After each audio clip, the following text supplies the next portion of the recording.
अस्सलामुअलैकुम नाजरीन, आप देख रहे हैं K92 न्यूज और मैं हूं आपकी मेजबान नाइला भट्टी। शामिल करेंगे आज की इलाकाई खबरें।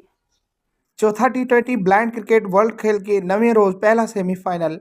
पाकिस्तान ने नेपाल को 10 विकेटों से शिकस्त देकर चौथी टी20 ब्लाइंड क्रिकेट वर्ल्ड का फाइनल खेलने का एजाज हासिल कर लिया। मजीद जानते हैं, हमारे साथ लाइन पे मौजूद है स्पोर्ट्स रिपोर्टर मोहम्मद रेहान से। जी मोहम्मद रेहान, आगाह कीजिएगा। हाँ जी, बिल्कुल। चौथा टी20 ब्लाइंड क्रिकेट वर्ल्ड कप इस वक्त मुल्तान में जारी है। पाकिस्तान ने पहले सेमीफाइनल में नेपाल को 10 विकेटों से शिकस्त देकर चौथे टी20 ब्लाइंड क्रिकेट वर्ल्ड कप का फाइनल खेलने का एजाज़ हासिल कर लिया है।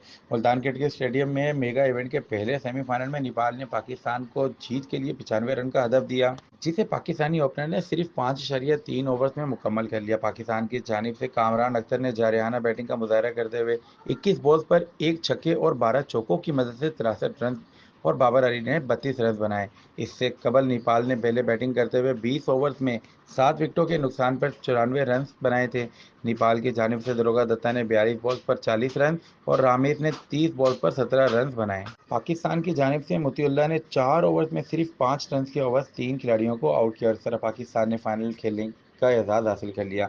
आज दूसरा सेमीफाइनल मुल्तान क्रिकेट स्टेडियम में खेले जा रहा है, जिसमें श्रीलंका ने बांग्लादेश के खिलाफ टॉस जीतकर पहले बैटिंग करने का फैसला किया। जी बहुत शुक्रिया मोहम्मद रेहान, आपने हमें तमाम तर तफसीलात से आगाह किया।